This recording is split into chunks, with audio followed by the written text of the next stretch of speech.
భువిపై ఇంద్రుడు పిలిచెరా, వరుణ వరదై పలకరా, ఆకాశాన్ని ఇలా దించరా, కురిసేవానగా మారని ఆతన తీర్చగా, మాతల రాతలు మార్చగా, ఈ జలయజ్ఞము సాక్షిగా తలనే వంచరా.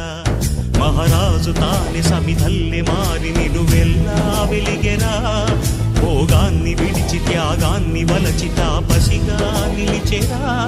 జనక్షేమమే తన సంకల్పముగా, తన ఊపిరి హోమజ్వాలలుగా, స్వర్గాన్నే శాసించెనురా, అమృతమును ఆహ్వానించెనురా.